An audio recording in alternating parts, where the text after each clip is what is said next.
Küçük bir kız çocuğunun başarılı bir genç kıza, azimli bir kadına, güçlü ve fedakar bir anneye dönüşme yolculuğunda bana bir gün bir soru soruldu. Hatta hayatımın en zor sorusu. Ve ben bir cevap verdim. İşte benim hikayem. 1974 yılında İstanbul'da başladı bu hikaye. İlkokul 5'te kendimden bir yaş büyüklerle okurken pek okula gitmezdim, kolej sınavlarına da hazırlanmadım. Ben ya yarışta ya antrenmandaydım. Baleyi bırakmış, saçlarımı kısacık kestirmiş, yüzücü olmuştum. 10 yaşında ilk Türkiye şampiyonluğumu kazanmışım. Derken milli takım, kutu kutu madalyalar, Türkiye rekorları, şampiyonluklar ve yüzmeyi bırakmışım. Yelken sporunu seçip rüzgar sörfüne. Dünya şampiyonasına daha 1990'da 16 yaşındayken giden ilk Türk kız sporcu olmuşum. Tabii ki Türkiye şampiyonlukları da. Rahmetli Özal'ın elinden Cumhurbaşkanlığı kupasını aldıktan sonra kulüpte düşüp bayılıp maalesef bağışıklık sistemimi sıfıra indiren bir hastalığa yakalanmışım.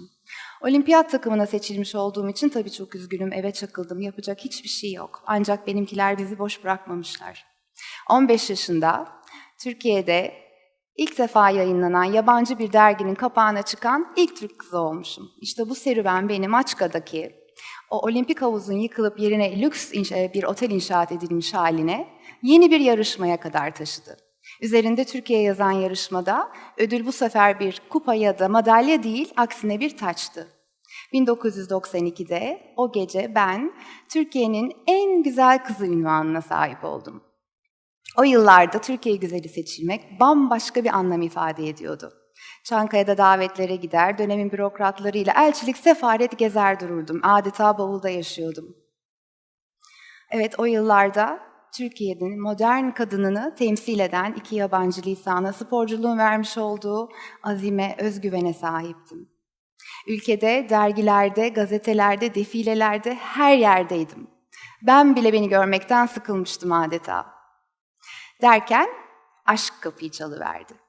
Uzak bir ülkeden beyaz atlı prens çıka geldi. Aklımı başımdan, beni annemlerden aldı götürdü. İlk görüşte aşık olmuştum. Amsterdam'a yerleştik, çok kısa bir süre içinde evlendik. 24 yaşında anne oldum. Güzeller güzeli kızım Tara'yı kucağıma aldım. Hayat sizce daha güzel olabilir miydi?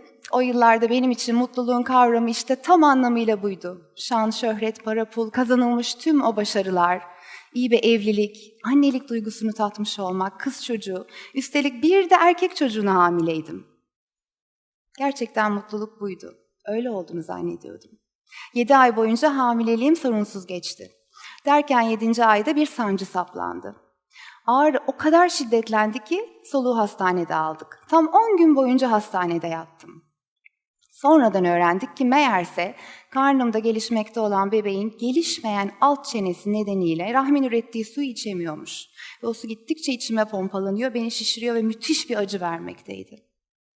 10 günün sonunda bildiğim tek bir şey vardı ki bebeğin sağlık durumu kesinlikle iyiydi. Peki o zaman bu kadar sancı nereden geliyordu? Ben kendim için endişelendim. Eve çıktığımızın 2. gece yarısı bir anda beni patlatma noktasına gelen o su boşalıverdi. Evet, tam 8. aydaydık, doğum başlamıştı. Ben panikten titremeye başladım.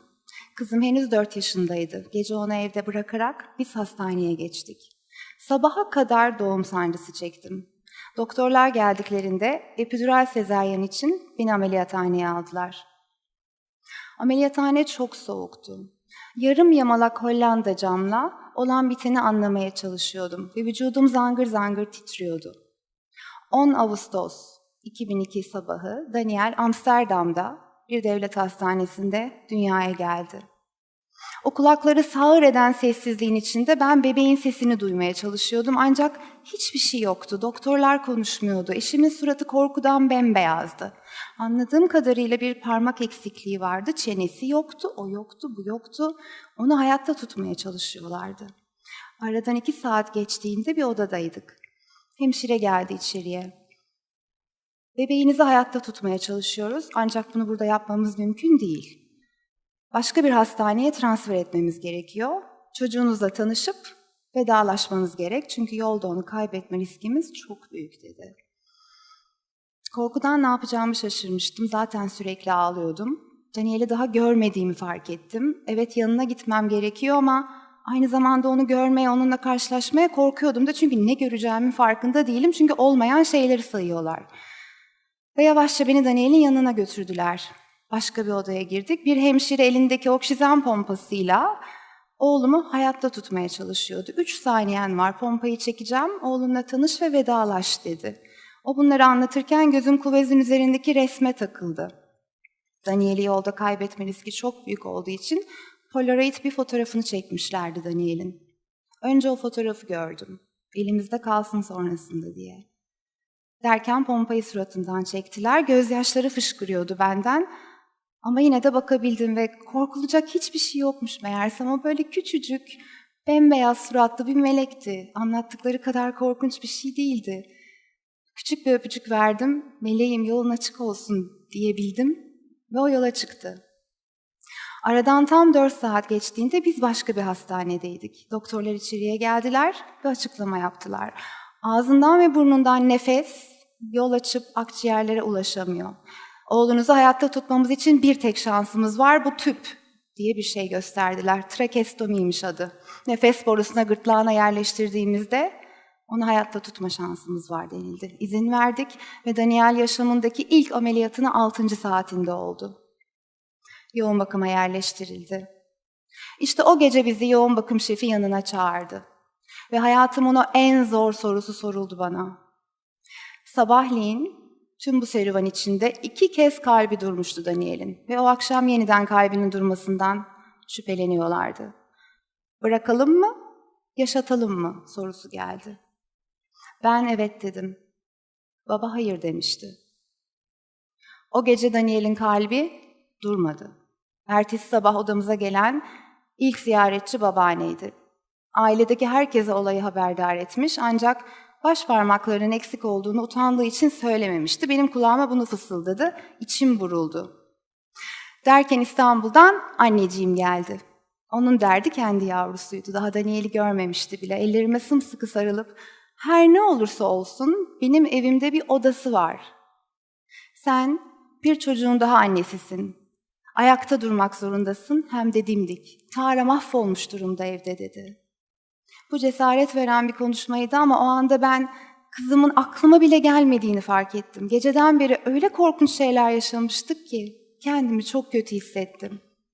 Akşam üzeri Tara geldi hastaneye. İşte 2 kardeşin ilk karşılaştıkları an.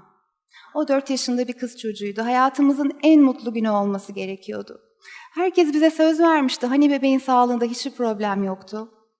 Tara nereden bilebilirdi daha kaç gün boyunca erkek kardeşini o yoğun bakımda ziyaret edeceğini. Bunu biz de bilemezdik. Meğersem bu yoğun bakım tam 365 gün sürecekmiş. Evet, 11. güne gelmiştik. Bize açıklama geldi. Nager sendromu ile doğdu oğlunuz. Alt çenesi gelişmemiş ve ömür boyu gelişmeyecek. Parmak eksikliği var. Hayattaki 3 ana fonksiyonu yapamıyor şu anda. Nefes almak, yemek yemek, konuşmak, herhangi bir ses çıkarmak. %60 ve %40 duyma kaybı var. Fotoğrafta ona söylediğim ninnileri duymuyordu bile Daniel. Görmede bozukluk var, kalp, akciğer, baş parmakları eksik, elin %50 fonksiyonu. Olmayan o kadar çok şey vardı ki ve ne yapıp yapamayacağını bilmediğimiz de bir o kadar çok şey vardı. Fakat bizim mücadelemizin en önemlisi trakestomiydi. Çünkü o 1 milimetrelik tüpten geçen hava bebeği hayatta tutuyordu. Trakestomi ile yaşam, yeni doğmuş bir bebek için tam anlamıyla cehennem demekti. Düşünün bir kere, günde kaç kez farkında olmadan tükürüğünüzü yutuyorsunuz? Sağlıklı bir bebek, avazı çıktığı kadar ağlarken aynı anda nefes alabilmeyi, bir bardak su içebilmeyi, tükürüğünü yutabilmeyi, bunların hepsini becerebilir. Bu mucizevi mekanizma maalesef Daniel'de çalışmıyordu. Ve o tüp tıkandığı anda ne mi olur dersiniz? Ya da ayağına bağlı kırmızı lamba oksijen seviyesine sinyal vermediğinde ya da daha sonrasında da ben onun başucunda uyumadan geçirdiğim gecelerde uyuyakalsam 1,5 dakikada spastizme geçerdi, 3 dakikayı aşarsam ölüm demekti. O yüzden işte biz en büyük mücadeleyi o tüpten kurtulmak için verdik. Ve bunun tek çaresi vardı çene uzatma ameliyatları. Bunlardan 2 tane geçirdi o yoğun bakım süresince. Doğum gününden tam 1 gün önce Daniel'i eve getirmeyi başarabildik. Maalesef trakestomiyle. Hastanede çalışmış olan personelin 20 tanesi bizimle birlikte Daniel'in ilk yaşını kutladı. Düşünün, tüm o 1 yıl boyunca bir anne, bütün gün Daniel'in yanında onu makinelere bağlı yaşatmayı öğrenmeye çalışırken göğsümde bir tülbent taşırdım. Geceleri onun yanından ayrılırken anne kokusunu duysun, güvende hissetsin diye yanına sererdim. Sabahları Tara'dan ayrılırken yaşayamayacağım bütün hatıraları düşünüp ona bıraktığım şey ise tamamen bir hiçlikti, annesizlikti. İşte 1 yıl böyle geçmişti bizim için. O bebek odasının yerine küçük bir hastane odası kuruldu evde. O anda bizim 2 olasılığımız vardı. Ya o odanın içindeki hayatı yaşayacaktık, ya da odanın içindeki alet edevatı da alıp dışarıya çıkıp hayatın içine karışacaktık. Ve biz o gün bir karar verdik. Vazgeçmeyeceğiz. Bir evladımız daha var, biz bir aileyiz ve hayatımızı yaşayacağız dedik. Evet, böylece %10 yaşam kalitesi ile doğmuş bir bebeği tüm yapacağımız 42 ameliyat ile %80'e çekme serüveninde biz ameliyat aralarında normal hayattan kopmamak için elimizden gelen mücadeleyi verdik. Trakestomili bir çocuğun suyun kenarına gelmesi, keza kumsalda oynaması çok tehlikeliydi. İçeriye kaçacak herhangi bir cisim ya da su akciğere gidip onu öldürebilirdi. Ama dedim ya, gözü kara bir aileydik. Daniel her yaz tatilini, her fırsatı değerlendirdi. Tüm bu süre içerisinde Daniel ses çıkaramadı. Hepimiz işaret dilini öğrendik. Ben Türkçem olan ana lisanımı bir kenara koydum ve artık çok iyi bir Hollandaca konuşuyordum. Evet, bu süre içerisinde Daniel hiç yemek yemedi. Bugün 16 yaşında, halen özel bir sıvıyla besleniyor. Daha hiçbir yemeğin tadını bilmiyor. Ancak hiç aç kalmadı. Konser salonlarının önünde biz bir sosisli sandviç bulamazken bile Daniel'i bir şekilde tübüyle beslemeyi başardık. Hayal edin, bir lokma bile yiyemeyen bir çocuk ve aynı masada oturuyorsunuz ve o sizin oğlunuz. Her restoran seçimini Daniel yaptı. Bugün hala böyledir. Suratındaki o çivilere rağmen, görünüşüne hiç aldırış etmeden, her partide, her yılbaşında, her doğum gününde Daniel bizimle birlikte kutladı. Ve ameliyatlar. Evet, %50 fonksiyon baş parmaklarımızdır. Daniel 4 taneyle doğmuştu. İşaret parmaklarını alıp onları baş parmak yaptılar. Böylece biz ellerde de %50 fonksiyonu kazandık. Daniel'in tüm çene uzatma ameliyatları, ki bunların bir tanesi 4 ay sürüyor. En az 10 tanesini Hollanda'daki devlet hastanelerinde bir Hollanda vatandaşı olarak geçirdi. Maalesef hepsinin sonucu hüsrandı. Çene uzamadı, dil kökü öne gelmedi, nefes yolu açılmadı ve biz trakestomiyle 7-24 ölüm ile hayat arasında savaşan bir çocukla beraber yaşadık. Ben 6 yıl uyku uyumadım. Ancak şanslıydık. Amerika'da bu çene uzatma aparatını keşfetmiş olan doktora ulaştık. Ve yeni bir plan yaptık. Ben ve Daniel New York'a taşındık. 3 yıl geçti New York'ta. Kızım ve babası Hollanda'da kalmıştı. Ekip olarak çalışmak zorundaydık. Kalçasından kemikler alınıp çenesine yerleştirildi. Yeni bir çene yapılıp tekrar uzatılmaya başlandı. Amerikalı doktorlar sonunda trakestominin çıkacağı günün haberini verdiler bize. Evet, sonunda gerçekten ilk doğum günü olarak kutlayacağımız o gün gelmişti. Artık hayatla ölüm arasındaki çizgiden çıkıp onun sesini duyabilecektik. İşte o sabah ben trakestomiyi çıkartıp o kurdeleyi kestikten sonra bayram havası esiyordu. Hayatımın en mutlu günlerinden bir tanesiydi. Evet, hemen yemek yiyemeyecekti ağzından. Hala da yemedi ama en azından onun anne dediğini duyabilecektim. Ve bir şekilde artık o pamuk ipliğine bağlı yaşamayacaktık. Denize girebilecekti, yüzmeyi öğrenebilecekti. O kadar çok yeni şey yapabilecekti ki. Daniel bizlere koşulsuz sevgiyi öğretti bu süreç içerisinde. Ondan hiçbir şey beklemedik. Normal bir çocuğun attığı adımlar coşkuyla karşılanır. Daniel'inki sanki ayda atılan ilk adımlar gibi coşkuyla karşılanıyordu. Düşünsenize, bu çocuk bu kadar yakışıklı gözükmek için kaç ameliyat geçirdim biliyor musunuz diye konuşur. Böyle bir özgüveni size ancak koşulsuz sevgi sağlayabilir. İki kardeş arasında da bu koşulsuz sevgi vardı. Bu dinlediğiniz Daniel'in medikal hikayesi, farkındayım. Ama bu ona pişirdiği hiçbir yemeği bugüne kadar yedirememiş. Anne demesi için tam 7 yıl beklemiş. Senelerce başucunda yardım isteyemeyeceği ve makinelere bağlı olduğu için uyumamış bir kadının benim hikayem.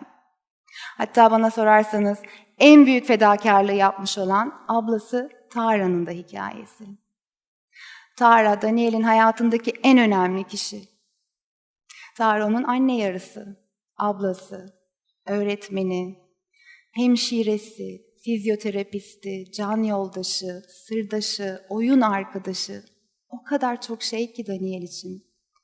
O yoğun bakım süresince 4 yaşında bir kız çocuğuydu. Belki de Daniel'den ses çıkmadığı için, Tara da bizim ilgimiz için sessizliği seçmiş.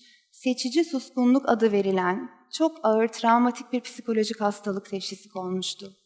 Tara 1,5 yıl boyunca kimseyle konuşmadı. Hiç ses çıkarmadı. Yalnızca aileden 5-6 kişiyle konuştu. 5-6 çeşit yemek yedi. Biz bu hastalığı da zor atlattık. Tara erken büyümek zorunda kalmış bir kız çocuğu. Ve belki de en güzel hediyeyi erkek kardeşine o verdi. Çocukluğunu hediye etmişti ona. Biz artık yeni bir bebek heyecanıyla tutuşuyorduk. Hamile olduğumu öğrenmiştik. Ancak aynı sendromdan bir çocuk dünyaya getirme riskim %50'ydi. Ve son bir habere göre benim rahim ağzı kanseri riskim de %50'yi geçmişti. Ama dedim ya, mücadeleden vazgeçmedik, alışmışız da gözleri kapattık ve yürüdük. 2009 yazında ufaklık Dante aileye katıldı ve ekip 3'e çıktı. Bu iki özel hayatı paylaşmış olan çocuk, yeni gelen bebeği eşi benzeri bulunmayan bir sevgiyle kucakladılar. Ben iyileşiyordum, Tara iyileşiyordu. 3 kardeş son 5 yıl Türkiye'de, İstanbul'da yaşadılar. Çünkü %10'dan %80'e çekilmiş olan yaşam kalitesi artık Daniel'in Hollanda'da o özel durumdaki çocuklarla okumasını biraz zorluyordu. Ama o havuzdan çıkması söz konusu değildi. Biz onu Türkiye'ye getirdik, normal okullarda okudu ve bugün 16 yaşında normal bir lisede orada eğitim görüyor. Hatta Türkiye'de kutladığı son doğum gününde pastasının mumlarını ilk defa Tara arkadan üflemek zorunda değildi 7 yaşında. Bu sefer yine kendisi üfledi ve artık üzerinde giydiği futbol formasının hakkını veren ve sıkı top koşturan bir çocuk. Evet, biz bu mücadelelerle bunu başardık. Hatırlıyor musunuz benim için mutluluğun kavramı neydi o gençlik yıllarında? Meğersem mutluluk hayatın anlamında gizliymiş benim için. Hayatın anlamı ise 3 şey ifade ediyor bugün bana. Aidiyet, amaç ve benim hikayem. Aidiyet, sevgi bağı ile kurulmuş insan ilişkileri demek. İşte benim en büyük aidiyet duygum. 3 tane evladım. Sırtımdalar bir ömür. Ama hiç ağır değiller, aksine benim için çok hafifler. Bir amacım var. Trakestomili beslenme tüplü çocukların ailelerine ya da herhangi bir sorun yaşayan her aileye tecrübelerimizle mücadele edebileceklerini göstermek, başarı yolunda onlara ışık tutmak. Ülkemde 8 milyon engelli var. O hayatı o odanın içerisinde yaşamaya değil, dışarı çıkıp insanların içine karışmaya bence hakları var. Ve destek bekliyorlar, yalnız olmadıklarını bekliyorlar. Hayat bazen ters gittiği anlarda, başımıza gelen kötü şeylerde gelip o sert kabuğu kırıyor ve içimizde özümüze ulaşmamızı sağlıyor. İçimizdeki potansiyeli dışarıya çıkartıyor. İşte bana sorulan hayatımın en zor sorusunda meğersem ben bu yolculuğa çıkmışım. Sizlerin de hayatlarınızda anlamlarına ulaşmanız ve güzel amaçları için yaşamanız dileğiyle. Çok teşekkürler.